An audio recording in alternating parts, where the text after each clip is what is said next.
Oke. Halo teman-teman semuanya. Tanggal 4 Agustus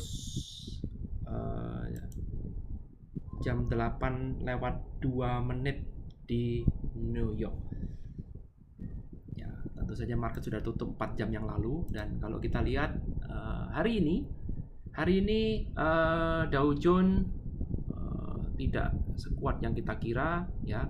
Ternyata Dow Jones langsung profit taking. Kita lihat tidak pernah positif sama sekali, lebih rendah daripada yang kemarin. Hari ini turun 323 atau turun 0,92%, kembali lagi ke level yang sebelumnya. Kalau kita pikir kemarin Dow Jones kelihatannya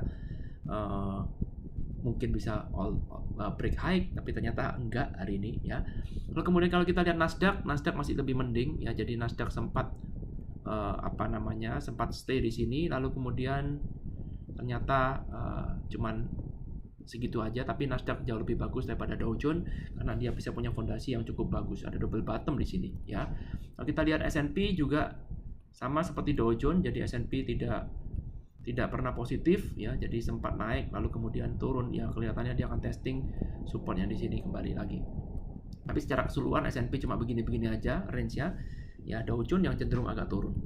Oke, apakah market akan turun? Saya nggak tahu ya, dan tidak ada yang tahu. Hari ini 66,7% 66,7% market turun ya, dan kemudian hanya 29,3% yang naik. Tapi kalau kita lihat di sini 72% market masih ada new high. Jadi artinya masih cukup bergairah ya. Mungkin itu kebanyakan ada di Nasdaq karena Nasdaq hari ini positif. Jadi kemungkinan hari ini masih ada new high. Saham-saham besar seperti LLY yang tadi kita sudah bahas ya, LLY, lalu kemudian AMD masih pesta pora. Nanti kita akan buka di situ. Lalu kemudian kalau kita lihat di sini moving average 50 ya, lebih banyak down ya, lebih banyak yang sudah di bawah 50. Tapi kalau kita lihat moving average 200 masih tetap bertahan di atas 60%. Jadi artinya tetap optimis ya, mungkin market masih bullish ya. Kalaupun turun pun masih itu cuman koreksi. Kira-kira seperti itu ya. Nah, kalau kita lihat saham-saham besar, Facebook aja yang positif, Google flat ya, Tesla juga flat, Amazon flat, Microsoft flat, Apple flat ya. Gak ada penurunan yang sangat signifikan dari saham-saham yang kotaknya gede-gede itu ya. Kalau market cap yang gede-gede berarti itu yang penentu pasar. Tampaknya market cap besar-besar belum ada pengaruh apa-apa ya. Dan kalau kita lihat hari ini ya, ini adalah screenernya kita ya, ini mungkin harus diupdate ya. Kita lihat ini screenernya kita ya. Kalau kita lihat Nike masih all time high ya, ini ASML ya, semiconductor masih all time high. Semiconductor sektornya sangat luar biasa. Jadi seperti yang sudah kita bahas kemarin, semiconductor sektornya sangat luar biasa. Drug manufacturer LLY, wah pesta pora, betul. Jangan melawan ini ya. Dia juga ini ADHR juga oke, NFO, drug manufacturer lagi ya. Kita lihat LLY ya, kita lihat LLY ya. Ini kita geser dulu ya. Kita lihat LLY. Kalau kita lihat di sini drug manufacturer, dan kalau kita kejar sektor ini drug manufacturer, kita urutkan berdasarkan market cap yang terbesar, maka kita akan melihat di sini ya, ini sangat-sangat luar biasa. Johnson & Johnson tinggal menunggu waktu ya, mungkin jadi bagus. Pfizer ya, Pfizer, LLY ya. Ini NVS mungkin ya, ini kena resisten, kita tunggu dia breakout. Ketika NVS breakout mungkin kita akan melihat seperti NVO. Perhatikan NVO, wah hari ini breakout dia kencang sekali naiknya. Hari naik 5% ya, ini optionnya naik gila-gilaan. Oke. Jadi sektor drug manufacturer ini jangan dilawan dulu. Bahkan kalau perlu kita ikut arus, kita cari saham-saham yang masih belum breakout. Kita tunggu misalkan seperti ABBV, NVS yang mungkin kita tunggu breakout NVS, kita bisa kejar karena market leadernya lagi pesta pora ya. Jadi ini hati-hati di sektor ini. Lalu kemudian sektor semiconductor ini, semiconductor ya. Jadi semiconductor ini juga sektor yang sangat-sangat menggiurkan ya. Dari kemarin kita lihat semiconductor ini sangat-sangat bergairah ya. Kalau kita lihat di sini sesuaikan dengan market cap-nya ya. Kalau kita lihat chart-nya ya, ASML adalah market leader-nya dari semiconductor yang di bidang ini ya, semiconductor yang di sini, semiconductor equipment namanya Ya, nomor 2 adalah AMAT. Ini biasanya market leader kalau sudah bergerak ini, ya biasanya yang lain tinggal mengikutin. Ya, kalau kita lihat di sini ini juga sama double top, ya ini market leader sudah membuka jalan, kemungkinan OLED juga akan bergerak. Ini malah gap down, IPGP, DQ juga tidak terlalu bagus. Ini bisa kita kejar. Ya, tapi yang jelas mungkin yang juara 2 yang ini sebentar lagi mungkin segera bergerak. Kalau kita lihat ASML terus naik besok pagi, ya akan bukan tidak mungkin akan membuat sektor ini menjadi lebih bergerak lagi. Ya, TSM ya, TSM. Ya, ini namanya yang semikonduktor murni semikonduktor di sini. Ya, ini semikonduktor di sini. Ini yang murni. Tadi kan semikonduktor yang apa gitu ya. Ini semikonduktor yang murni. Market leadernya adalah TSM. Ya, ini grupnya Nvidia. Ya, ini Nvidia juga mulai bergairah. Ya, ini penggeraknya adalah AMD. Hari ini AMD masih naik lagi another 5%. Sangat-sangat luar biasa. Sektor ini bergerak dengan luar biasa. MU kemarin kita bilang, oh MU saatnya kita kejar. Hari ini MU sudah mulai bergerak. Ya, saham-saham ini luar biasa. Qualcomm juga boleh dikejar.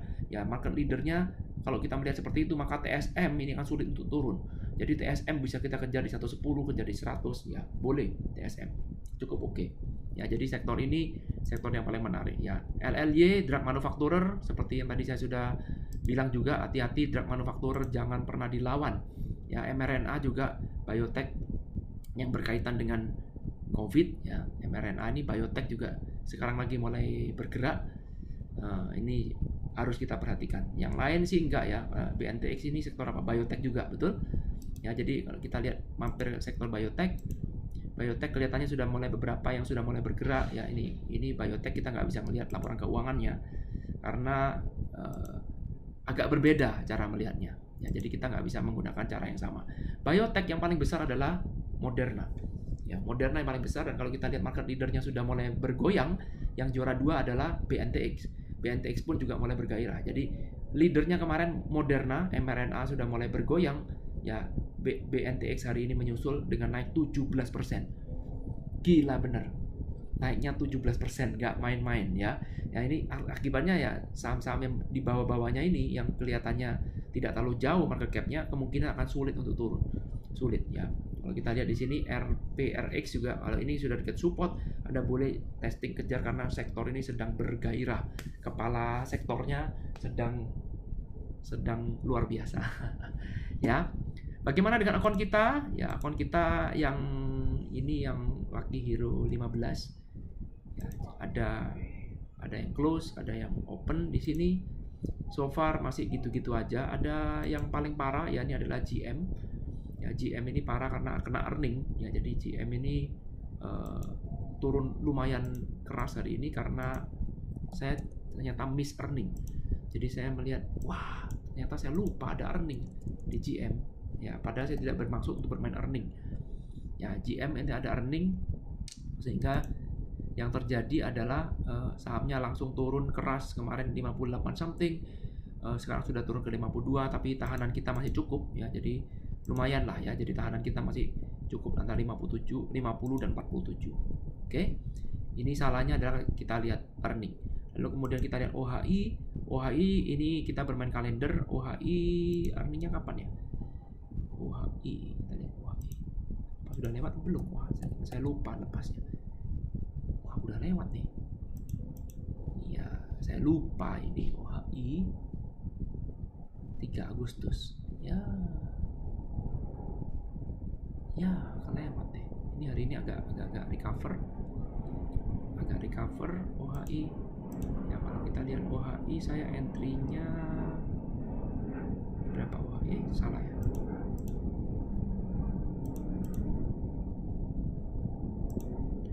Saya lihat OHI, saya entry tanggal 30 Juli. Waduh, 30 Juli earningnya sudah tanggal 3 Agustus, saya kelewat nih. Ya, saya agak kelewat. OHI earningnya yaitu tanggal ya 30 Juli ya, saya entry-nya di sini. Earningnya yaitu tanggal ini, earning conference call. Ya, ini earningnya. Earning tanggal 2 Agustus. Sekarang sudah tanggal 4 Agustus. Waduh, kelewat. Ya, kelewat ya. Ini OHI saya kelewat. Ya udahlah. Ya, kurang teliti. Jadi terpaksa turun. Ya sudah, kalau ini turun saya mungkin mau menahan put, saya masih profit di sini, mungkin saya akan melepas sell putnya di 36 ya, di 34 ya, sambil kita lihat besok pagi semoga ada reversal. Hari ini turun 1425, berarti kemarin profitnya adalah 1425 dikurangi 675, berarti kemarin kondisi profit, tapi saya nggak ngelihat ini. Ya udah, nggak masalah ya. Lalu kemudian kita lihat akun kita yang lama, Lucky Hero 14. Kalau kita lihat di sini sekarang sudah agak membaik, plus 6.600 setelah kemarin kita amputasi gila-gilaan. Sekarang sudah agak membaik sedikit ya. Bagaimana dengan saham-saham Cina? Ya, kita lihat Edu. Kalau kita lihat di sini refresh dulu ya. Kita lihat Edu, TAL dulu. Tadi mungkin ini perlu di refresh. Ya, kita lihat TAL hari ini turun 4%. Jadi ini melihat kemarin itu sepertinya sudah tidak punya power lagi ya. Kemarin sepertinya punya power ya, sudah mulai di drive moving average. Ternyata dugaan kita salah lagi. Ternyata TAL masih belum menemukan kekuatan sama sekali. Ya, kalau kita lihat di sini ya, ini adalah chartnya ya. Kalau kita lihat ini adalah false breakoutnya ya. Jadi sekarang testing level 5,5 ya. Jadi kalau 5,5 barulah kita akan mengambil posisi. Dan kalau kita lihat di sini yang di atas ini sudah ada beberapa level seller yang sangat kuat di situ. Jadi prinsipnya adalah, sekali lagi saya ulang-ulang, saya tidak akan entry TAL sampai dapat angka 6,5 close. Jadi kalau 6,5 tidak bisa close di atas 6,5 berarti belum ada kekuatan ya. Berkali-kali kita testing di sini 6,5 tapi langsung kembali. Tapi kalau sekarang misalkan dia close di 6,8 misalkan, berarti tanda seller sudah kalah. Kalau seperti ini enggak, kita bisa melihat buyer belum begitu kuat ya. Dia hanya membeli di daerah sini, tapi kemudian bertemu seller, kembali lagi dia turun lagi ke sini. Ya, demikian juga dengan Edu. Ya, Edu ini pun juga sama. Kalau kita lihat justru malah Edu sekarang malah lebih parah lagi, karena sekarang Edu sudah testing yang di bawah ya. Jadi Edu sekarang kalau kita lihat yang lama di sini ya, ini adalah level yang lama, ini adalah false breakoutnya di sini ya. Harga di sini ternyata seller ada di sini ya, seller langsung mengambil alih di atas 2,3 2,35. Kemarin kita pikir ini akan terus, ternyata apa yang terjadi pagi ini langsung profit taking ya. Ketika dia profit taking sekarang berada di sini, dia akan testing level ini, level yang di bawah ini. Jadi level di bawah ini sekarang justru malah closing di bawah level di bawah ini akan menimbulkan satu pertanyaan, apakah betul-betul buyer bisa kuat ya. Satu-satunya kita lihat di sini level 2 dolar ya, level 2 dolar ini level di mana buyer sementara ini tertarik. Jadi setiap kali nyentuh 2 dolar boom langsung naik ya. Kalau kita lihat 30 menit juga sama. Kita lihat 30 menit yang agak jauh ya, kita pecah di sini. Kita lihat 30 menit kita lihat di sini juga sama ya, level 2 dolar. Ini kita lihat lebih jauh. Ini kemarin kita sudah testing level 2 dolar di sini. Ya, ini testing level 2 dolar ini testing. Ya, ini dia ya. Jadi ini adalah level buyer di sini. Di testing pertama kali di sini dia langsung naik. Sekarang dia coba lagi testing, tidak masuk ke dalam ya, tidak masuk di sini, tidak sampai level 2 dolar. Tapi kita lihat besok pagi apakah buyer mampu untuk menaikkan harga. Sama juga dengan TAL. Saya juga tidak akan melakukan apapun dengan Edu sampai dia bisa close di atas 2,5. Jadi kalau TAL di 6,5, Edu ada 2,5, karena 2,5 adalah levelnya seller. Jadi ini kemarin bahkan belum sampai 2,5, baru sampai di sini aja udah langsung di profit taking. Artinya buyer benar-benar tidak berdaya, tidak ada pembeli yang sangat-sangat kuat di sektor ini. Belum ada good news apapun di Edu, TAL, dan segala macam. Bagaimana dengan Alibaba? Nah, ini kan satu grup kan, saham-saham Cina semuanya terganggu. Ya, kita lihat bagaimana dengan Alibaba. Kalau kita lihat Alibaba hari ini cukup bagus karena kembali Alibaba tutup di di level 200. Ya, sekarang Alibaba sekarang lagi berada di stuck di sini. Ya, ini 30 menit ya. Dan ini adalah penentuan besok pagi. Dia sudah mengisi gap yang di situ. Dan ini level false breakoutnya. Jadi saya merasa buyer begitu antusias ketika dia menyentuh level 190 di sini ya, dekat-dekat 190 dia langsung tertarik untuk membeli. Dan kalau kita lihat di sini polanya hampir sama, gini naik ya. Jadi tapi level yang atas ini masih belum tersentuh ya, 205 ini ada level sementara, jadi level psikologikal. Berbeda cerita dengan TAL. Kalau kali ini kalau Baba saya rasa cukup solid. Baba sudah cukup solid fondasinya.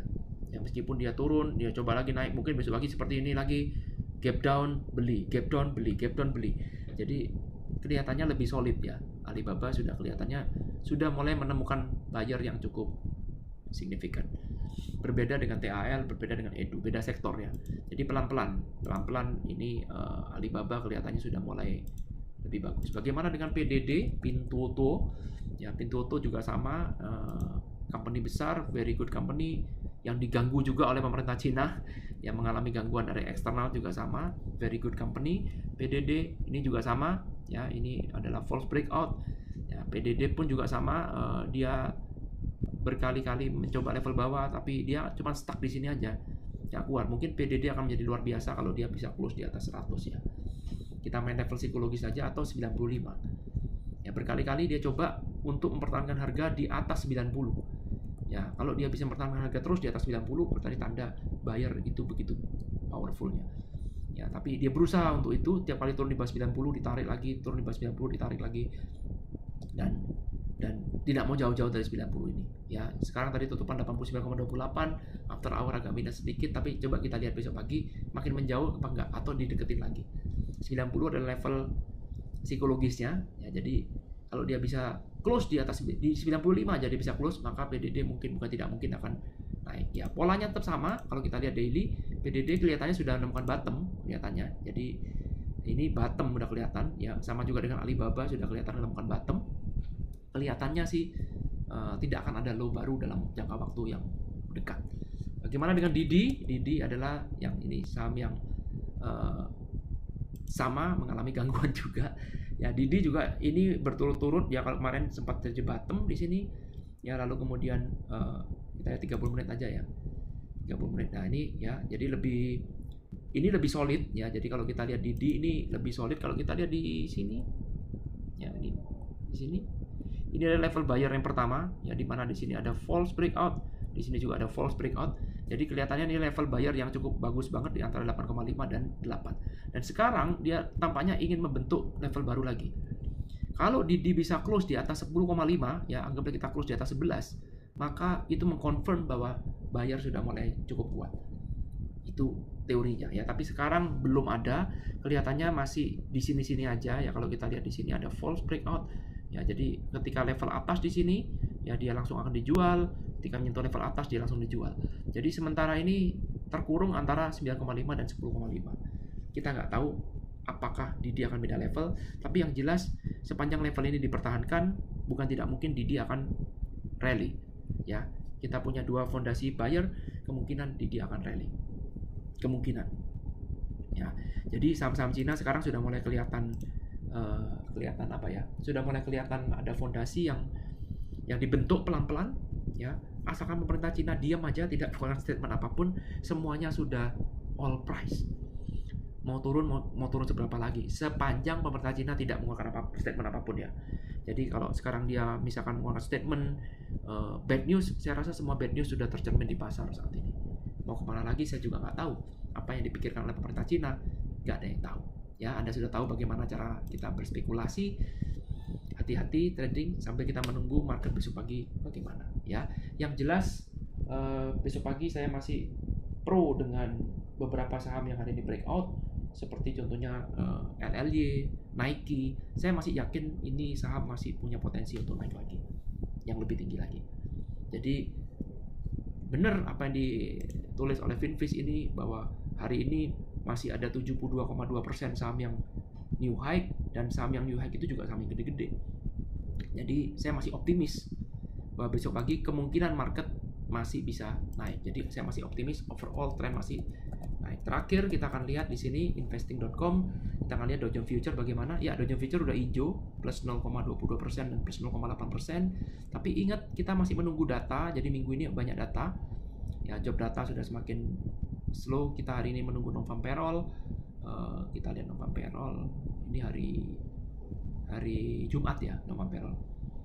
Ya, jadi overall kita lebih banyak major economic, tapi saya tetap optimis bahwa besok kemungkinan market bisa naik lagi. Ya, itu teman-teman. Sambil kita lihat apa bursa Hong Kong ya. Kita iseng-iseng. Kita iseng-iseng buat lihat bursa Hong Kong bagaimana. Belum buka ya? Oh sorry, belum buka teman-teman. Belum buka bursa Hong Kong. Bursa Hong Kong belum buka, jadi ini masih terlalu pagi. Jadi kita lihat indeks future-nya aja. Indeks future, kita lihat indeks future Hong Kong index, ini dia Hang Seng. Ya, ini dia Hang Seng index. Ya, di sini. Wow, 21 Agustus kontrak akhir jam 14.58. Oh, belum buka ya, ini kemarin ya. 14.58 berarti kemarin, sekarang jam 8.23, berarti ini belum buka. Ya, ini belum buka. Yang sudah buka adalah Nikkei. Ya, Nikkei kita lihat jam 20.23 ini jam saya. Berarti benar ini Nikkei sudah naik 0,64%, padahal Dow Jones minus. Ya, jadi masih optimis Nikkei. Kalau bursa Asia optimis, maka bukan tidak mungkin nanti bursa Cina pun juga akan ikut optimis, bursa Amerika ikut optimis. Kospi naik 0,85 atau 0,19%, tidak terlalu signifikan, tapi cukup oke lah ya. Australia naik 0,2%, semuanya bullish. Ya, market Asia bullish meskipun market Amerika tidak terlalu bullish. Thank you teman-teman, sampai ketemu besok pagi. Bye.